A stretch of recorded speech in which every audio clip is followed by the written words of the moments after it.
Family Trade probably isn't a TV series title that rings a bell to the average viewer. It was a Game Show Network original program that aired 8 episodes throughout March and April in 2013. An unscripted show that lasts only 8 episodes is usually regarded as nothing more than a failure and a footnote in American television history. But for me, for some reason, there's always been something about this show that stuck with me. Maybe it's just my personal taste, and maybe it's one that's not shared by many others, if anybody. But Family Trade is actually one of my all-time favorite GSN originals. I had episodes of the series saved on the DVR as long as I could until we got a new cable box. And Family Trade's Wikipedia article? Well, yours truly spent a long time researching it to make it the most extensive overview of the show on the internet. And it even appeared on the main page as today's featured article on March 12, 2018, 5 years to the day of its premiere. It wasn't the greatest reality TV show ever made by any means, but it was far from the worst. You see, the problem with Family Trade wasn't the casting, the production, or even the premise. Family Trade was actually a pretty decent show. The main reason for its demise was because it just happened to be on the wrong network. We got a deal. You ain't got the cash, but you need something new. Yeah, we trade for anything. We trade for anything. In order to properly tell this story, I want to turn the clock all the way back to 1994. It was in December of this year that Game Show Network first went on the air. Yep, I'm not messing with you. Game Show Network has now officially been on the air for a quarter of a century. Just think about that for a second. Shows like Gene Rayburn's Match Game, Richard Dawson's Family Feud, and Peter Tomarken's Press Your Luck were about as old then as Who Wants to Be a Millionaire and Deal or No Deal are today in 2020. It's an interesting perspective that even longtime fans of the network might not realize when thinking about the classic game shows that used to make up almost the entirety of Game Show Network's lineup. The channel's almost been around as long as some of the shows we consider classics today. So the first 10 years pass by and Game Show Network starts developing some original programming. The early 2000s in particular see shows like Whammy, the all-new Press Your Luck, Lingo, and Russian Roulette debut, as well as a documentary on the original Press Your Luck's most famous contestant, Michael Larson. Big Bucks, the Press Your Luck scandal did so well in its first run that it drew in more than 1 million viewers in the ratings, a feat that wouldn't be matched by a Game Show Network original until the American Bible Challenge debuted in 2012. As the 10th anniversary of the network's debut approaches, the biggest changes in its history begin to take place. On March 15, 2004, Game Show Network drops its full name and begins going strictly by its initials, with the tagline and slogan, "The Network for Games." The idea was that game shows would still be the backbone of the network while simultaneously expanding their reach to include things such as reality competitions and poker tournaments. What followed was nearly 10 years of what was now known as GSN trying to make reality programming work on their network. With the exception of high-stakes poker, nothing GSN tried in the area of blackjack, reality, or non-studio-based game shows really took off. Now let's flash forward 8 years. It's 2012 and GSN is giving these reality programs one last chance. The network's upfront presentations in March outline the strategy for future original programming. GSN's development slate would be divided into 3 categories. Shiny floor games, which were traditional studio game shows, iconic games reinvented, which were revivals of classics, and real-life games, which the network claims take place in real-world settings and feature real-life risk and reward, winners and losers, joy and disappointment. Yep, what it sounds like, reality shows. Not even reality competitions like The Amazing Race and Dancing with the Stars, and yes, GSN actually acquired the rights to air reruns of both shows at different points in the network's history. Neither one did very well. So GSN previews 5 of these real-life games that are in development at this point in time. They are Pure Gold, a show about the gold industry, I Do Now I Don't about secondhand engagement rings, Crown and Glory about the behind-the-scenes build-up to beauty pageants, War of the Rose Sisters about a family of jewelry auctioneers, and the subject of this video, then under the title The Family Trade, about a used car dealership that employs the barter system in their transactions. Of these 5 projects, only Family Trade will make it to the network's lineup. And when you look at the premise of each show, it's not difficult to see why. I'm sure there's an audience of people out there passionate about gold, jewelry, and beauty pageants, but at the end of the day, it's difficult for me to envision how well each of these would have worked in a television format. So August rolls around and GSN orders 8 episodes of Family Trade. But what is Family Trade? Where did the idea come from? What's the story of the car dealership featured in the show? This all deserves a closer look because it really is an interesting way of running a business. G-Stone Motors is located in Middlebury, Vermont, owned, operated by, and named for its founder, Gardner Stone. He's the main star of the show. He's owned this place for nearly 40 years and always has the final say. Think of him as the equivalent of the old man from Pawn Stars. You're all outvoted. I own the Same way. I don't even want to hear about it. Gardner being Gardner, I mean, he just shoots from the hip. We got the hogs. Now it's up to us to deal with it. Everybody shut their yap. It's a done deal. I'm out of here. Build the pen. And you're going to take care of the pigs. Gardner always wins. His son and daughter, Todd and Darcy, work with him at the shop and make up the rest of the cast along with general manager Travis Romano. And while it's not a part of the show, not only is Todd the vice president of G-Stone Motors, he also drives for his family's race team, G-Stone Motorsports. And he's actually pretty good. He won the National Rookie of the Year award in NASCAR's Whelen All-American Series in 2013, the same year Family Trade was airing on GSN. Huh, turns out more things are connected to NASCAR than you might think. So okay, all this sounds fine, but again, what makes this dealership worthy of a reality television show that fits under the real-life games brand? Day-to-day negotiations at a car dealership alone surely aren't enough to create a compelling TV show. That's where G-Stone's We Trade for Anything business comes in. You see, at G-Stone Motors, they don't just take cash for their vehicles. They take anything in trade as long as it's resaleable. Normally, the trades aren't enough to cover the entire vehicle. Gardner was quoted as saying, "I feel everything is worth something." Lots of times you'll get into the middle of a deal and the customer won't be able to go any further. So we always ask them, what else you got that you're not using? And Todd echoes this. He says, it's helped us get some deals that we wouldn't have gotten. And most of the time we do make good money. Even if we break even, we still sold the automobile and we made money on that. I want to emphasize, when Gardner says anything, he means literally anything. In the first episode, the trades featured include $2,500 worth of maple syrup and 6 pigs valued at $1,350.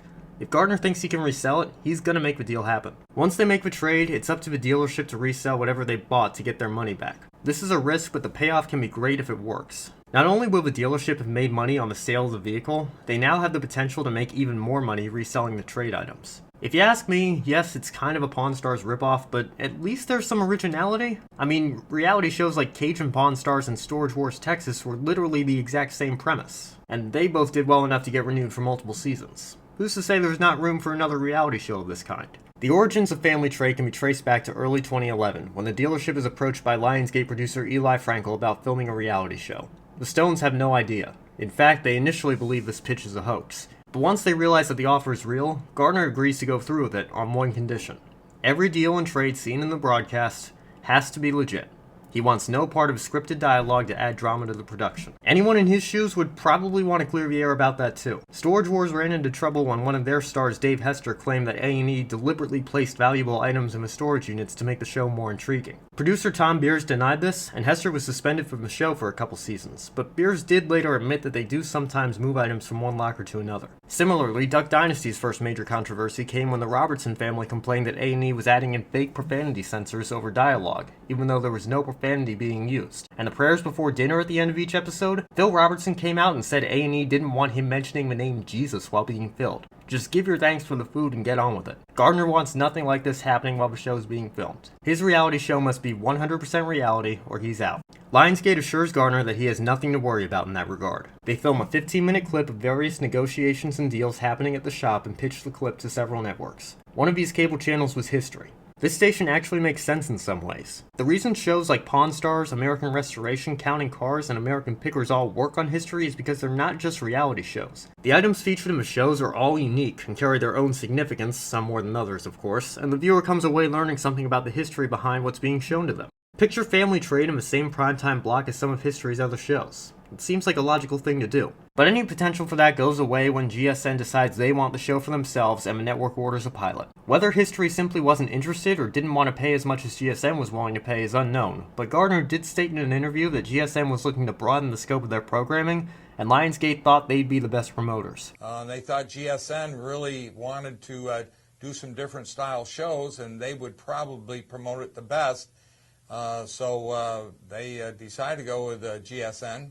Either way, the former and technically still game show network now has yet another reality show in development. By March of 2012, Family Trade is now one of the real-life games at GSN's upfronts. But even the Stones themselves are making it clear that calling what they do a game even loosely isn't all that accurate.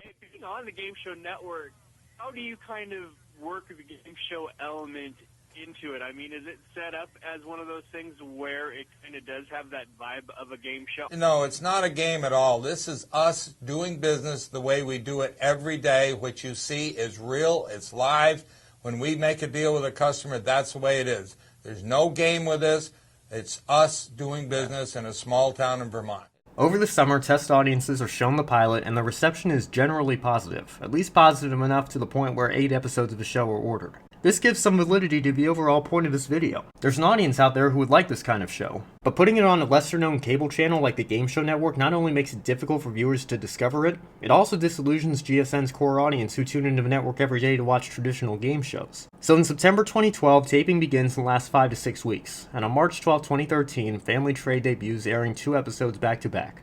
The ratings are actually fairly decent by GSN standards of the time. An average of 403,000 people watch the double episode premiere. Problem is, a lot of these viewers are GSN regulars who are likely just curious to see what the show looks like. The chances of getting a game show fan to watch the remainder of the series aren't great, to say the least. Another thing that hurt Family Trade was the lack of out-of-network promotion it got. The American Bible Challenge debuted in August of 2012 to 1.73 million viewers, and its second season in March 2013 debuted to 1.15 million. GSN marketed the American Bible Challenge well. Host Jeff Foxworthy was giving nationally televised interviews, and people who weren't regular GSN viewers were getting exposed to the series. None of that happened with Family Trade. If GSN had really cared about pushing this show to succeed, they would have done the same thing and put just as much effort into getting the word out. Maybe an out-of-network audience would have formed and helped to boost the ratings. Instead of the ratings being boosted, the opposite effect happened. They tanked. 2 new episodes air March 19th, and the ratings are literally cut in half. The third episode earns a disappointing 242,000 viewers, while the fourth falls to an abysmal 183,000. Throughout the final 4 episodes, the show will never see more than 277,000 viewers for a new episode again. And that's it. Fate of the show was sealed. The ratings weren't there, and GSN pulled the plug. There are a lot of factors that go into making a successful television show. What viewers see in front of the cameras is only a fraction of the work required to make a TV production complete. But one of the most important aspects of creating a TV show is finding an audience. Without an audience, the network has no ratings, and therefore no advertisers, and therefore no profitability.